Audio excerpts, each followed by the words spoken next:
ನಮಸ್ಕಾರ.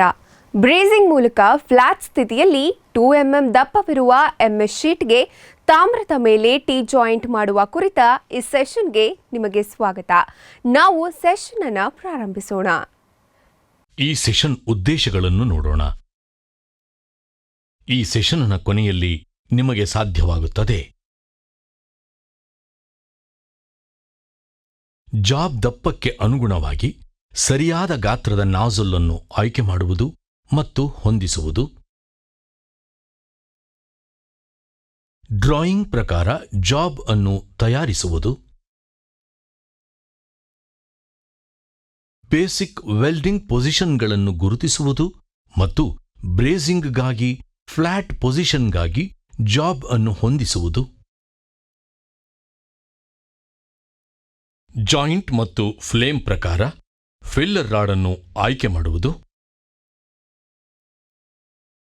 OAW ಬಳಸಿಕೊಂಡು tea joint ಅನ್ನು ಬ್ರೇಸ್ ಮಾಡುವುದು, ವೆಲ್ಡ್ಮೆಂಟ್ ಅನ್ನು ಸ್ವಚ್ಛಗೊಳಿಸುವುದು ಮತ್ತು ವೆಲ್ಡ್ ದೋಷಗಳಿಗಾಗಿ ನೋಟದಿಂದ ಪರೀಕ್ಷಿಸುವುದು. OAW ಅಂದರೆ ಆಕ್ಸಿ ಅಸಿಟಲಿನ್ ಗ್ಯಾಸ್ ವೆಲ್ಡಿಂಗ್. ಇದನ್ನು ಸಾಮಾನ್ಯವಾಗಿ ಗ್ಯಾಸ್ ವೆಲ್ಡಿಂಗ್ ಎಂದು ಕರೆಯಲಾಗುತ್ತದೆ. ಇದು ಆಕ್ಸಿಜನ್ ಮತ್ತು ಫ್ಯೂಯಲ್ ಗ್ಯಾಸ್, ಸಾಮಾನ್ಯವಾಗಿ ಅಸಿಟಲಿನ್ ದಹನವನ್ನು ಅವಲಂಬಿಸಿರುವ ಪ್ರಕ್ರಿಯೆಯಾಗಿದೆ.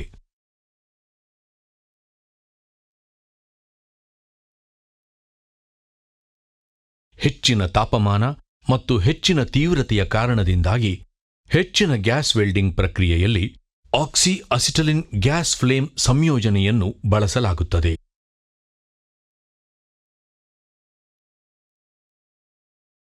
ವಿವಿಧ ಫೆರಸ್ ಮತ್ತು ನಾನ್ ಫೆರಸ್ ಲೋಹಗಳು ಮತ್ತು ಅವುಗಳ ಮಿಶ್ರಲೋಹಗಳನ್ನು ಸೇರಿಸಲು ಇದನ್ನು ಬಳಸಲಾಗುತ್ತದೆ.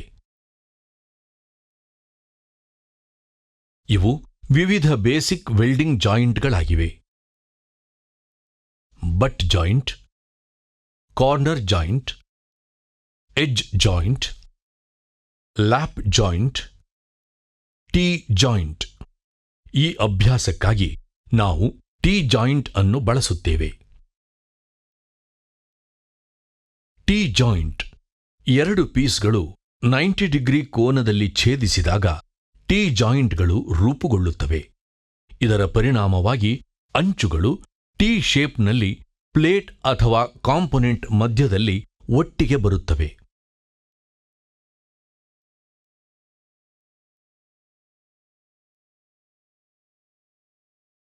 ವೆಲ್ಡ್ನಲ್ಲಿ 2 ವಿಧಗಳಿವೆ: ಗ್ರೂವ್ ಅಥವಾ but weld G. Groove weld ಅನ್ನು ವರ್ಕ್ ಪೀಸ್ಗಳ ನಡುವೆ ಅಥವಾ ವರ್ಕ್ ಪೀಸ್ ಅಂಚುಗಳ ನಡುವಿನ ಗ್ರೂವ್ನಲ್ಲಿ ತಯಾರಿಸಲಾಗುತ್ತದೆ.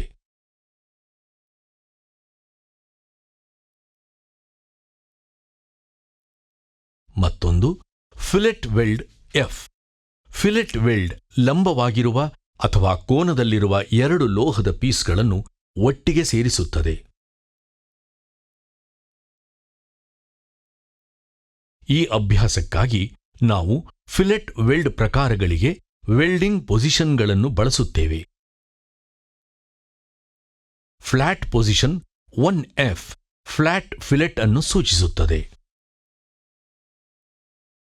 ಗ್ಯಾಸ್ ವೆಲ್ಡಿಂಗ್ ಅಥವಾ ಬ್ರೇಸಿಂಗ್ಗೆ ಫ್ಲೇಮ್ ಸೆಟ್ಟಿಂಗ್ ಅತ್ಯಂತ ಮಹತ್ವದ ಕೌಶಲ್ಯವಾಗಿದೆ. ಆಕ್ಸಿ ಅಸಿಟಲಿನ್ ವೆಲ್ಡಿಂಗ್ ಟಾರ್ಚ್ನಲ್ಲಿ 3 ವಿಭಿನ್ನ ರೀತಿಯ ಫ್ಲೇಮ್ಗಳನ್ನು ಹೊಂದಿಸಬಹುದು. ನ್ಯೂಟ್ರಲ್ ಫ್ಲೇಮ್ ಬ್ಲೋ ಪೈಪ್ನಲ್ಲಿ ಆಕ್ಸಿಜನ್ ಮತ್ತು ಅಸಿಟಲಿನ್ ಅನ್ನು ಸಮಾನ ಪ್ರಮಾಣದಲ್ಲಿ ಬೆರೆಸಲಾಗುತ್ತದೆ. ಆಕ್ಸಿಡೈಸಿಂಗ್ ಫ್ಲೇಮ್ ಅನಿಲಗಳು ನಾಜಲ್ನಿಂದ ಹೊರಬರುವುದರಿಂದ ಇದು ಅಸಿಟಲಿನ್ಗಿಂತ ಹೆಚ್ಚಿನ ಆಕ್ಸಿಜನ್ ಅನ್ನು ಹೊಂದಿರುತ್ತದೆ. ಕಾರ್ಬುರೈಸಿಂಗ್ ಫ್ಲೇಮ್ ಇದು ಬ್ಲೋ ಪೈಪ್ನಿಂದ ಆಕ್ಸಿಜನ್ಗಿಂತ ಹೆಚ್ಚು ಅಸಿಟಲಿನ್ ಅನ್ನು ಪಡೆಯುತ್ತದೆ. ಫ್ಲೇಮ್ನ ಆಯ್ಕೆಯು ವೆಲ್ಡ್ ಮಾಡಬೇಕಾದ ಲೋಹವನ್ನು ಆಧರಿಸಿದೆ. ಇದಕ್ಕಾಗಿ ಅಗತ್ಯವಿರುವ ಟೂಲ್ಗಳನ್ನು ಪಟ್ಟಿ ಮಾಡೋಣ. gas welding torch with hoses, valves, pressure regulators, flashback arresters and cylinders. Steel rule. Files of various grades. Hacksaw blade with frame.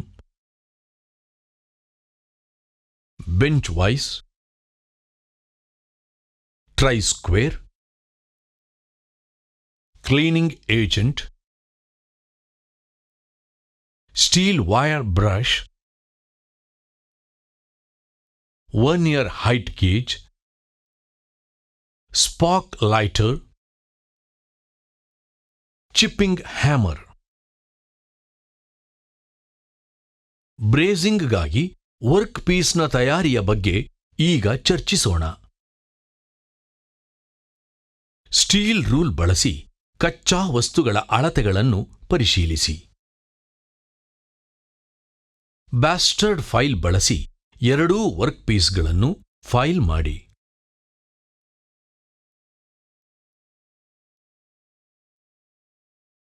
MS ಮತ್ತು ಕಾಪರ್ ಶೀಟ್ ಎರಡನ್ನೂ 150 mm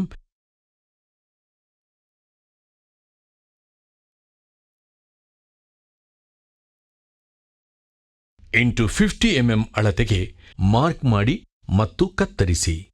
ಫೈಲ್ಗಳ ವಿವಿಧ ಶ್ರೇಣಿಗಳನ್ನು ಬಳಸಿಕೊಂಡು ಆಯಾ ಗಾತ್ರಗಳಿಗೆ ಫೈಲ್ ಮತ್ತು ಫಿನಿಶ್ ಮಾಡಿ.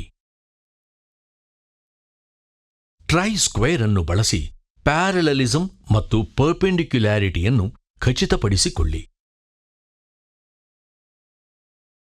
ಆಯಿಲ್, ಗ್ರೀಸ್, ಪೇಂಟ್ ಇತ್ಯಾದಿಗಳನ್ನು ತೆಗೆದುಹಾಕಲು ದುರ್ಬಲಗೊಳಿಸಿದ ಹೈಡ್ರೋಕ್ಲೋರಿಕ್ ಆಸಿಡ್ನೊಂದಿಗೆ ಸರ್ಫೇಸ್ ಅನ್ನು ಸ್ವಚ್ಛಗೊಳಿಸಿ. ಸ್ಟೀಲ್ ವೈರ್ ಬ್ರಷ್ ಬಳಸಿ ಎರಡೂ ಶೀಟ್ಗಳ ಸರ್ಫೇಸ್ ಅನ್ನು ಸ್ವಚ್ಛಗೊಳಿಸಿ.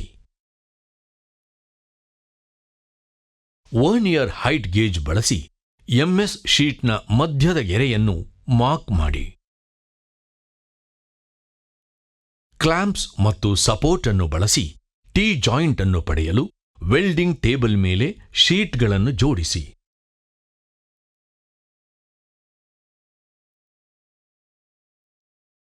ಸುರಕ್ಷತಾ ಉಡುಪು ಧರಿಸಿ. Helmet, apron, gloves, trousers, boots.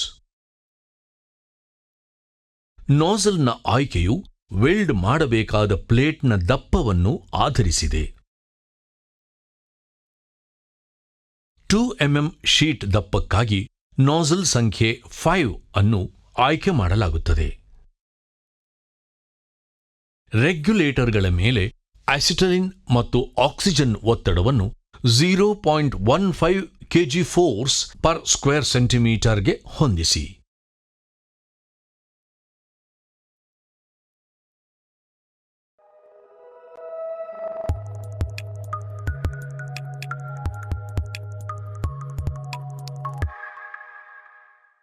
Flux ಒಂದು ಫ್ಯೂಸಿಬಲ್ ರಾಸಾಯನಿಕ ಸಂಯುಕ್ತವಾಗಿದ್ದು ಅನಗತ್ಯ ರಾಸಾಯನಿಕ ಕ್ರಿಯೆಯನ್ನು ತಡೆಗಟ್ಟಲು ವೆಲ್ಡ್ ಮಾಡುವ ಮೊದಲು ಮತ್ತು ಮಾಡುವ ಸಮಯದಲ್ಲಿ ಅನ್ವಯಿಸಲಾಗುತ್ತದೆ.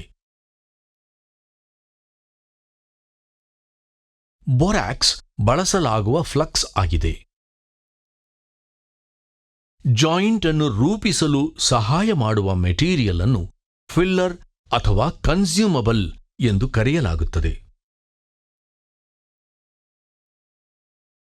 ಸ್ಪಾರ್ಕ್ ಲೈಟರ್ ಬಳಸಿ ಟಾರ್ಚ್ ಅನ್ನು ಹೊತ್ತಿಸಿ. ಜಿಂಕ್ ಆವಿಯಾಗುವುದನ್ನು ತಪ್ಪಿಸಲು ಸ್ವಲ್ಪ ಆಕ್ಸಿಡೈಸಿಂಗ್ ಫ್ಲೇಮ್ ಅನ್ನು ಹೊಂದಿಸಿ.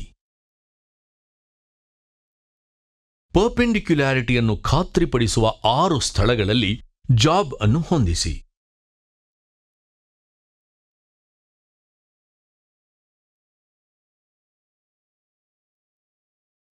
ಈಗ ನಾವು ಎಂಎಸ್ ಶೀಟ್ಗೆ ಕಾಪರ್ ಮೇಲೆ ಟಿ ಜಾಯಿಂಟ್ ಪಡೆಯುವ ಬ್ರೇಸಿಂಗ್ ಪ್ರಕ್ರಿಯೆಯ ಬಗ್ಗೆ ಚರ್ಚಿಸೋಣ.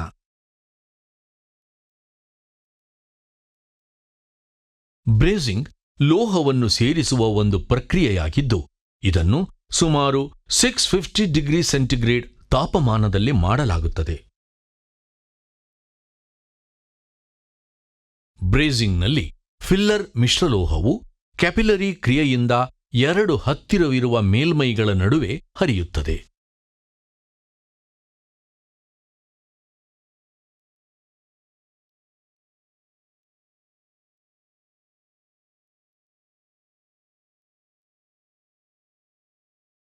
ವೆಲ್ಡಿಂಗ್ ಲೈನ್ನೊಂದಿಗೆ ನಾಜಲ್ನ ಕೋನ 60 ಡಿಗ್ರಿಯಿಂದ 70 ಡಿಗ್ರಿ ಇರುವಂತೆ ಬಲತುದಿಯಲ್ಲಿ ಜಾಬ್ನೊಂದಿಗೆ ಬ್ಲೋ ಪೈಪ್ ಅನ್ನು ಪೊಸಿಷನ್ನಲ್ಲಿ ಹಿಡಿದುಕೊಳ್ಳಿ. ಫ್ಲೇಮ್ ಕೋನಿನ ಅಂತರವು ಸರ್ಫೇಸ್ನಿಂದ 1.5 mm ಇಂದ 3 mm ಇದ್ದು ಎಡಕ್ಕೆ ಮುಖ ಮಾಡಿರುತ್ತದೆ.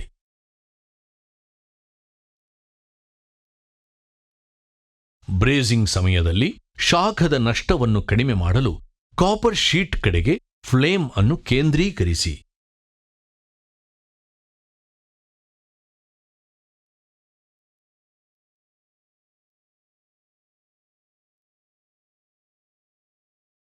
ಫ್ಲೇಮ್ ಅನ್ನು ಬಳಸಿ ಫಿಲ್ಲರ್ ರಾಡ್ ಅನ್ನು ರೆಡ್ ಹಾಟ್ ಆಗುವವರೆಗೂ ಬಿಸಿ ಮಾಡಿ. ಹಾಟ್ ಫಿಲ್ಲರ್ ರಾಡ್ ಅನ್ನು ಡಿಪ್ ಮಾಡುವ ಮೂಲಕ ಪುಡಿ ರೂಪದಲ್ಲಿ ಫ್ಲಕ್ಸ್ ಅನ್ನು ಅನ್ವಯಿಸಿ. ನಂತರ ಜಾಯಿಂಟ್ನ ಎರಡೂ ತುದಿಗಳಲ್ಲಿ ಬ್ರೇಸಿಂಗ್ ಅನ್ನು ಪ್ರಾರಂಭಿಸಿ. 1.6 mm ವ್ಯಾಸದ ಬ್ರಾಸ್ ಫಿಲ್ಲರ್ ರಾಡ್ ಅನ್ನು ಆಯ್ಕೆ ಮಾಡಿ. ಒಂದು ಬದಿಯಲ್ಲಿ ಜಾಯಿಂಟ್ ಅನ್ನು ಪೂರ್ಣಗೊಳಿಸಲು ಸಂಪೂರ್ಣ ಉದ್ದಕ್ಕೂ ಫಿಲ್ಲರ್ ಮೆಟಲ್ ಅನ್ನು ತುಂಬಿಸಿ.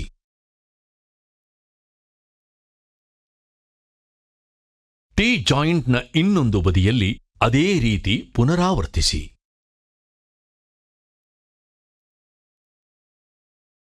ಫ್ಲೇಮ್ ಅನ್ನು ನಂದಿಸಿ ಮತ್ತು ಬ್ಲೋ ಪೈಪ್ ಅನ್ನು ನೀರಿನಲ್ಲಿ ತಣ್ಣಗಾಗಿಸಿ. ವೆಲ್ಡ್ ಸರ್ಫೇಸ್ ಅನ್ನು ಚಿಪ್ಪಿಂಗ್ ಹ್ಯಾಮರ್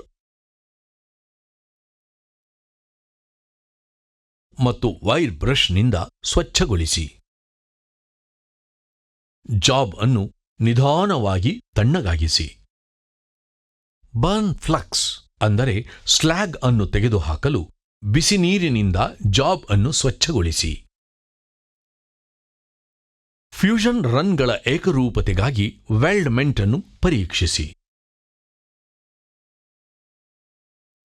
ರೀಕ್ಯಾಪ್ ಮಾಡಲು ನಾವು ಕಲಿತಿರುವುದು: ಜಾಬ್ ದಪ್ಪಕ್ಕೆ ಅನುಗುಣವಾಗಿ ಸರಿಯಾದ ಗಾತ್ರದ ನಾಜಲ್ ಅನ್ನು ಆಯ್ಕೆ ಮಾಡುವುದು ಮತ್ತು ಹೊಂದಿಸುವುದು, ಡ್ರಾಯಿಂಗ್ ಪ್ರಕಾರ ಜಾಬ್ ಅನ್ನು ತಯಾರಿಸುವುದು, ಬೇಸಿಕ್ ವೆಲ್ಡಿಂಗ್ ಪೊಸಿಷನ್ಗಳನ್ನು ಗುರುತಿಸುವುದು ಮತ್ತು ಬ್ರೇಸಿಂಗ್ಗಾಗಿ ಫ್ಲಾಟ್ ಪೊಸಿಷನ್ಗಾಗಿ ಜಾಬ್ ಅನ್ನು ಹೊಂದಿಸುವುದು, ಜಾಯಿಂಟ್ ಮತ್ತು ಫ್ಲೇಮ್ ಪ್ರಕಾರಕ್ಕಾಗಿ ಫಿಲ್ಲರ್ ರಾಡ್ ಅನ್ನು ಆಯ್ಕೆ ಮಾಡುವುದು, OAW ಬಳಸಿಕೊಂಡು ಟಿ ಜಾಯಿಂಟ್ ಅನ್ನು ಬ್ರೇಸ್ ಮಾಡುವುದು, ವೆಲ್ಡ್ಮೆಂಟ್ ಅನ್ನು ಸ್ವಚ್ಛಗೊಳಿಸುವುದು ಮತ್ತು ವೆಲ್ಡ್ ದೋಷಗಳಿಗಾಗಿ ನೋಟದಿಂದ ಪರೀಕ್ಷಿಸುವುದು. ನೀವು ಎಲ್ಲ ಪರಿಕಲ್ಪನೆಗಳು ಮತ್ತು ಅಭ್ಯಾಸಗಳನ್ನು ಅರ್ಥ ಮಾಡಿಕೊಂಡಿದ್ದೀರಿ ಎಂದು ಭಾವಿಸುತ್ತೇವೆ. ಮುಂದಿನ ಸೆಷನ್ನಲ್ಲಿ ನಿಮ್ಮನ್ನ ಭೇಟಿ ಮಾಡ್ತೇನೆ.